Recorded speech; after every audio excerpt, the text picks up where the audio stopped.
So let's talk about higher ed. This is a funding year not only for K-12, but it's also funding year for higher ed. And maybe we'll start with you, Representative Nornes. You sit on that committee. Yes, What do you see happening in the budget situation for higher ed, and any comments about that topic generally? Well, we've had requests coming from both the university and also from Minnesota State. Did I say that right? Mm-hmm. Yeah. You did. $600,000 Okay. for that title. I keep saying That's a minuscule. separate story. So I still do that too, but I'm glad. But so we know what I'm talking about. We do. So we've had requests from both of those two major parts of our higher ed system here in the state. And so right now they're just requests, and we don't have a budget, so it's premature to indicate even how close we will be.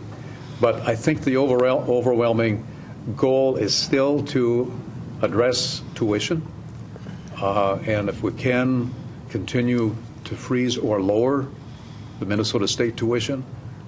The students really enjoyed that little breather this year, and if we can do that again, that would be fantastic. And that's going to depend on how much money we're going to have to work with, because it can't come out of the individual campuses. They're squeezed as tight as they can possibly be. And the same thing at the university. We're not sure. Right now they're talking about a 2.5% increase in tuition. I mean, they're starting high. So we're going to be pushing down as much as we can to see if we can't have them stay pretty close to what Minnesota State winds up with. So even their students, although they don't have the problem that other campuses do with not enough students, they are lucky enough to have pretty good enrollment at most of their campuses. But still, I think tuition is going to be the main thing that we're working on. The governor has added about $70 million in the state grant program, I think. And that's also targeted towards the students, because right now that's fairly well funded already. But with additional money, you could have raised the cap a little bit, so all of the students would be able to get additional money to help them pay the tuition and living expenses and whatever else they need. So it's those two things: university, Minnesota State, and the grant program are the three main things that we're dealing with. Can I ask a question, just because I don't know the answer to this? So if you raise the cap on the grant program, does that have a tendency to shift more money to the private colleges, or is that only money available to the state-operated campuses? It would tend to, first of all, help the university, because their tuition is a little higher, and it would help the higher tuition that also that the for-profits or the privates have. So it would be permitted to go to them? Yes. Yeah. Okay. Yeah. So the Minnesota State students would still benefit some, but in general, they're not. The tuition is lower in the first place. So, but it's all helping. It's any little bit we can help. And then there's a few bills floating around that would help to reduce the burden on. If you got a debt, some ways to probably factor in a little relief. And we had three actually yesterday that passed and went on to the tax committee. And we'll see what they look like when they wind up over there. And get Senator Abler, your thoughts on higher ed? Well, actually, I've got quite a few. I get to serve again, which is nice to be back. But people don't realize that whatever the aid is, that a student has to pay at least 50% of their share. If they're wealthy or poor, they still have 50% personal share, even given all the grant programs. I didn't realize that until this year. But one thing that people don't talk about a lot, we want to give money to the U or to Minnesota State and reduce debt and all that. Little attention seems to be going on the cost of what drives it all. The faculty tuition increases always exceed inflation by a lot, sometimes twice. And the faculty's not getting it. I don't know if the pencils cost that much more, but I've always struggled to understand why is it going up so much. And little attention in the whole systems is about driving down costs. The university is not known for being a frugal place. And with Minnesota State, with their large central office structure, a lot of us think that could be a little leaner and pushing the resources out further. And so there's a lot of elements to it. But it's really important that we make sure Everybody who wants to get a higher education degree and be what they can be gets the opportunity.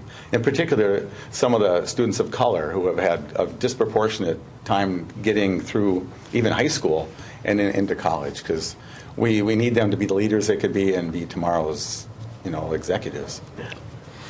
Representative Hillstrom?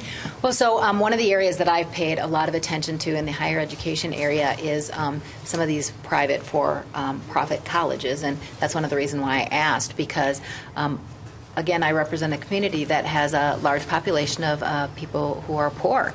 And we had many incidences where these private colleges were targeting our students who could not otherwise afford to go to college, and they were selling them programs that they didn't need.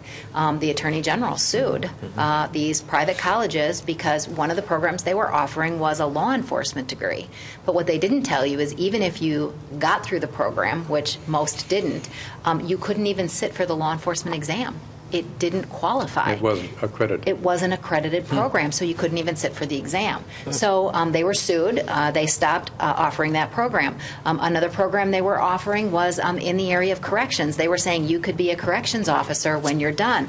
Well, when you were done, if you completed the program, the only job that you could actually get in the corrections field was a job that you only needed a high school diploma for. Anything that you needed that degree for, this did not qualify for. So in fact, the Attorney General sued them, made them stop targeting these students who were poor with programs that they couldn't afford to do, that had a very bad success rate. And then if you did succeed, you couldn't get a job. And so I've been paying very close attention to that and working on that issue while I've been in the legislature. Representative Hillstrom, you had a colleague, I believe, from the Winona area who's been with us on a couple of occasions, and he's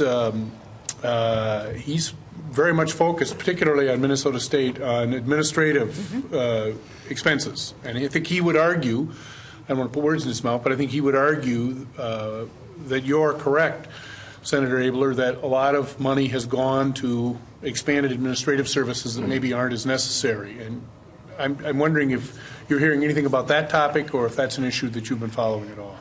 Actually, not as much. I've actually been following more of the student debt, right? I mean, we know that our students are coming out with large amounts of debt, and having a son who just graduated from college and moved back home, I can tell you from experience, and having a daughter who just graduated from law school a few years ago, I can tell you it's so expensive to graduate from college that you almost have to move back home and live home so that you can afford to So that's what I didn't want to interrupt, but that's okay. we hear a lot of that.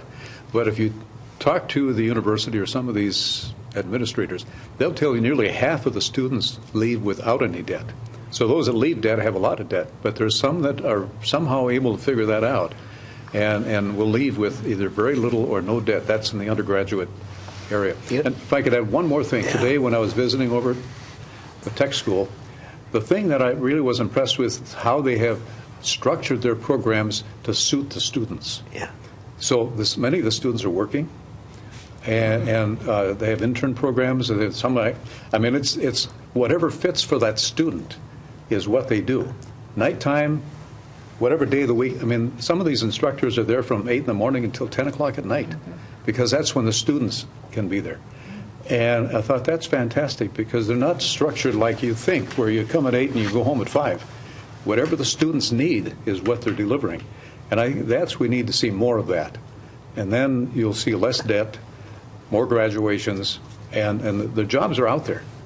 And that's when, it's where he was at today. That's where the Ford. Did you see where they do the mechanics, the technicians training for the Ford Concept? Isn't that amazing stuff, Bud? Isn't it? And the diesel mechanic shop. The semis. They've been working on a bus for years. They've been doing that there. And the other thing that it's really amazing about I'm going to say MnSCU system, but Minnesota State. Minnesota State. Doesn't that remind you of the show? They spent $600,000 to come up with that name. I get to hear this all the time. Never mind the administrative costs. I could have done it for nothing. Yeah. You and I could have, You could have had a show. My and the wife. callers could have called in and said, what should we call? We have a this real great fixation on that organization? $600,000. And Jim will keep saying that until the end. It's funny.